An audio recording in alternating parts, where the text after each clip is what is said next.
بارہا ایسا ہوا ہے کہ ایک چھوٹے سے گروہ نے ایک بڑے گروہ کو اللہ کے حکم سے اس پر غلبہ حاصل کیا. تو اہل ایمان جب بھی ایمان کے تقاضوں پر اپنے آپ کو پورا رکھیں گے وہ ہمیشہ کامیاب ہوں گے. محترم فقہ یہ محرم کا مہینہ اپنے آپ پر ہے.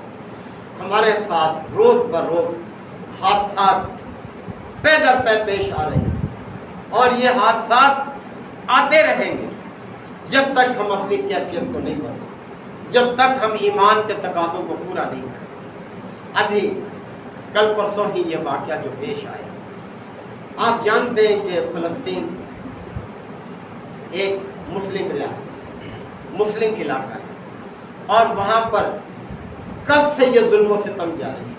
کتنے افراد اپنی جان کے نذرانے پیش کرتے ہیں اور اب اس تھوڑے سے عرصے میں چند ماہ میں 7 اکتوبر کو جب اہل غزہ اس چیز سے مایوس ہو گئے کہ اب ہمارے ساتھ ہمارے مسلم بھائی ہماری مدد کو نہیں آئے، تو انہوں نے اپنے طور پر ایک منصوبہ بنایا اور دیکھیں کس طرح سے اس منصوبے پر عمل کر کے کامیاب ہوئے کہ ایک کارروائی کی جس کے نتیجے میں اتنی انٹیلیجنس کے باوجود، اتنی ترقی کے باوجود اسرائیل جو ہے بے خبر رہا اس کارروائی سے، اور انہوں نے اپنی سرنگیں بنائی، اپنی پناہ گاہیں بنا لی اور ان کے کچھ لوگ گرفتار کر کے بھی لے کہ یہ کارروائی کریں گے تو ہم ان سے سودے بازی تو کر سکیں گے.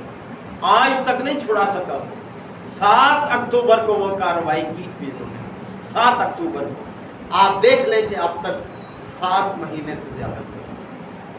7 مہینے تقریباً، یہ 7 اگست کو ہو جائیں گے پورے، یعنی جولائی کے بعد اکتوبر، یہ اکتوبر کے بعد نومبر، دسمبر، جنوری، فروری، مارچ، اپریل، مئی، جون، جولائی. چھوٹی سی پٹی ہے، یعنی کہ کوئی 30-32 کلومیٹر جو ہے چوڑی ہے اور کوئی 80 کلومیٹر کے قریب لمبی ہے، اور اس آبادی پر ابھی تک عملی طور پر قبضہ نہیں کر سکا. کیا ہے، باہر سے ہی شیلنگ ہے، کارروائی ہے، یہ سب کچھ. اور کتنی جانوں کا نذرانہ وہ پیش کر چکے ہیں. 40,000 کے قریب جانیں قربان کر چکے، اور دنیا کی جو بے حسی ہے وہ بھی ہمارے سامنے ہے. کیا رد عمل ہے لوگوں کا؟ صرف یہی ہے کہ چھوٹا سا کوئی ایجیٹیشن کر دیتا ہے. اگر اقوام متحدہ میں یا بین الاقوامی عدالت انصاف میں کوئی گیا بھی ہے تو کسی مسلمان ملک کو یہ توفیق نہیں ہوئی کہ کوئی جا کر یہ کام کرے. 56-57 اسلامی ممالک ہیں، 2.25 ارب سے زیادہ مسلمانوں کی آبادی ہے، کوئی کم نہیں ہے، اور وسائل میں بھی کوئی اللہ نے کمی نہیں چھوڑی. اللہ نے دولت بھی دی ہے اور اعلیٰ ترین جغرافیائی خطے بھی عطا کیے ہیں. مسلمان ممالک جو ہیں اس وقت آپ اگر دنیا کے نقشے پر نظر ڈالیں تو تقریباً وسط میں موجود ہیں. مغرب میں امریکہ، کینیڈا، وہاں تک الاسکا تک آپ چلے جائیں، ادھر مشرق میں جاپان تک چلے جائیں. کیا ہے، اللہ نے کتنا اچھا میلے بٹو دی، اعلیٰ سرزمین دی ہے، اچھے لوگ دیے ہیں اور جوان دیے ہیں، اعلیٰ ذہن دیا ہے. کس چیز کی کمی ہے؟ کمی ہے تو ایمان کی کمی ہے کہ ہم ایمان کے تقاضوں کو پورا نہیں کر رہے. اور اب یہ ساری چیزوں کے باوجود کون سا وہ ضابطہ ہے جو اس چیز کی اجازت دیتا ہے کہ ایک ملک ہے، اس کے سربراہ کا انتقال ہو گیا اور اپنا ایک نیا سربراہ، اس کی تقریب حلف برداری، اور اس میں دنیا کے مختلف ممالک سے افراد آ رہے ہیں شرکت کے لیے، اور اس تقریب کے موقع پر ایسی کارروائی کی جائے کہ کسی ملک کی جو سالمیت ہے اس کے خلاف بھی حملہ ہے، اس کی ملک کی جو ساورینٹی ہے اس کے خلاف بھی وہی حملہ ہے، اور یہ کارروائی کرتی رہے. کیا رد عمل آ رہا ہے اس وقت دنیا سے؟ اور حیرت کی بات تو یہ ہے کہ ہمارے اسلامی ملک جو ہیں وہ کیا رد عمل ظاہر کر رہے ہیں؟ کیا انہوں نے اس میں اپنی حکمت عملی کا اظہار کیا ہے؟ اگر کر رہا ہے تو ایران اپنے طور پر کہ اس کے ملک کی خود مختاری کی پامالی کی گئی ہے، اس نے کچھ اعلان کیا ہے، لیکن حقیقت میں وہ چاہتے کیا ہے کہ یہ لوگ اچھتے. ہم نے اپنا بھرم جو ہے وہ ختم کر دیا اس 7 مہینوں میں، ان 7 ماہ کے دوران صہیونی طاقت نے جو کچھ ہمارے مسلمان بھائیوں کے ساتھ کیا ہے، اب وہ اس نتیجے پر پہنچ چکے ہیں کہ یہ مسلمان بے شک 2.25 ارب ہیں، لیکن یہ زندہ لاش ہے۔ ان کے اندر کوئی طاقت نہیں، کوئی قوت نہیں، کوئی ان کے اندر آپس میں اتحاد نہیں، ان کے اندر کوئی یگانگت نہیں ہے، یعنی وہ اس نتیجے پر پہنچ چکے ہیں اور وہ چاہتے ہیں کہ یہ چند ممالک جو ہمیں للکارتے ہیں، جو ہمیں آنکھیں دکھاتے ہیں، ان کو بھی ہم تہس نہس کریں، جیسے انہوں نے عراق کا انجام کیا، جس طرح انہوں نے لیبیا کا انجام کیا، سر عام پھانسی پر لٹکا دیا، عبرت کے لیے کہ مسلمان دیکھ لیں کہ جس سربراہ نے بھی ہمارے خلاف اگر کوئی آواز اٹھائی اس کا یہ انجام ہوگا۔ ابھی پرسوں ہی ہمارے بھائی بتا رہے تھے کہ ترکی کے طیب اردگان کا فوٹو عراق کے صدام حسین کے ساتھ شائع کیا ہے اور کہا ہے کہ اردگان کے لیے یہ پیغام ہے کہ دیکھو صدام حسین بننے کی کوشش نہ کرنا، ورنہ تمہارا بھی یہی انجام۔ اور یہ جو کچھ کارروائی تہران میں ہوئی، یہ بھی اسی چیز کو ثابت کرنے کے لیے کہ دنیا کا کوئی کونا ہماری دسترس سے باہر نہیں ہے۔ دیکھ لو یہ انجام ہوگا جس نے بھی ہمارے خلاف آواز اٹھائی۔ تو محترم بھائیوں، کیا کرنے کی ضرورت ہے؟ کیا ہم اسی طرح سے نشانہ بنتے رہیں گے؟ ہم اسی طرح سے ذلیل و رسوا اپنے آپ کو رکھیں گے؟ ہمارے بزرگوں نے تو بڑی اعلیٰ مثال قائم کی۔ حضرت عمر رضی اللہ عنہ کا دور دیکھتے، کتنا عرصہ گزرا تھا؟ آپ علیہ السلام کے بعد 2 سال کا عرصہ حضرت ابوبکر صدیق کا عرصہ ہے، اور اس کے بعد 10 سال آپ کی خلافت کا دور ہے۔ آپ کے دور خلافت میں 32 لاکھ مربع میل علاقے پر اسلامی ریاست جو ہے وہ قائم ہو چکی ہے۔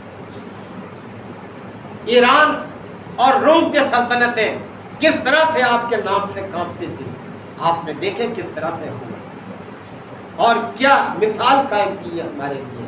کیا آج ہماری وہ سیرت ہے؟ آج ہمارے پاس جو اثاثے ہیں، ہم کن چیزوں میں صرف کر رہے ہیں؟ اعلیٰ درجے کے محلات ہیں، دیکھ لیں سارے مڈل ایسٹ، سعودی عرب میں، دبئی میں، قطر میں، جتنے بھی علاقے ہیں، اعلیٰ درجے کے رہائشی۔ سواریاں دیکھیں تو کئی کروڑ روپے کی گاڑیاں ہیں ان کی، کہ جو ایک نہیں 10 ان کے دروازے پر کھڑی ہیں۔ کس طرح سے ان کے دنیا میں محلات ہیں، ان کے ٹھاٹ باٹ ہیں۔ کیا یہی ہے؟ کیا یہی طریقہ تھا ہمارا جب ہم نے دنیا کو فتح کیا، جب دنیا ہمارے نام سے کانپتی تھی؟ تو یہ چیز تو نہیں۔ تو آج ضرورت کس بات کی ہے کہ ہم اپنے اوپر غور کریں، اپنے ایمان کے تقاضوں کو پورا کریں۔ ایمان محض زبانی اقرار کا نام نہیں ہے، بلکہ یہ ہم سے عملی طور پر تقاضے کرتا ہے کہ ہم کس طرح سے اپنی زندگی بسر کریں، عبادات میں، معاملات میں، تعلقات میں، ہر طرح سے ہم اپنے آپ کو درست کریں۔ تو محترم بھائیوں، جس طرح سے دنیا میں یہ اس وقت ہو رہا ہے کہ ان کی غائبانہ نماز جنازہ ادا کی جا رہی ہے، ہمارے ساتھی بھی یہ سوچ رہے ہیں کہ ہم نماز جمعہ کے بعد اپنے اس عظیم بھائی کے لیے کہ جس نے آپ دیکھیں کہ اپنے بیٹے اور پوتوں کی قربانی پیش کی، چند ماہ پہلے اپنے بیٹے اور پوتے جو ہے وہ قربان کیے، اور اس کے بعد اپنی بیٹی اور اس طرف یعنی اس طرف ان کی قربانی پیش کی، اور پھر اپنی قربانی بھی پیش کی۔ یعنی یہ ہے اصل چیز، یہ ہے زندگی۔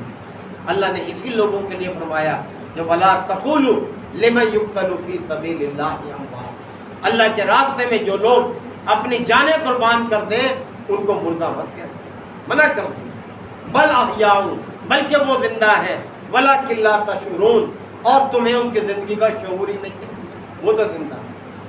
اور اللہ تعالیٰ نے ایسے ہی لوگوں کو کامیاب لوگ کرا۔ محترم بھائیوں، ہم اپنے رویے پر نظر رکھیں، ہم دیکھیں کہ ہمیں کیا کرنا ہے۔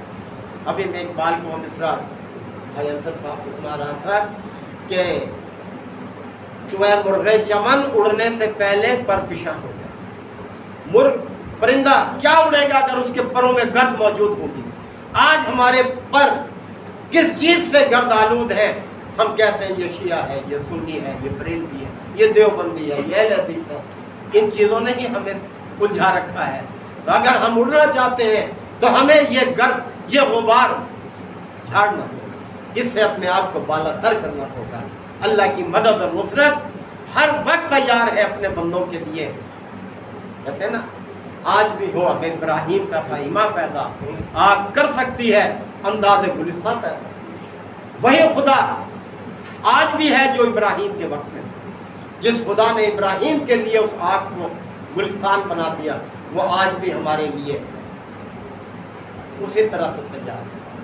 کثر تو ہماری طرف سے ہے، کمی ہماری طرف سے ہے.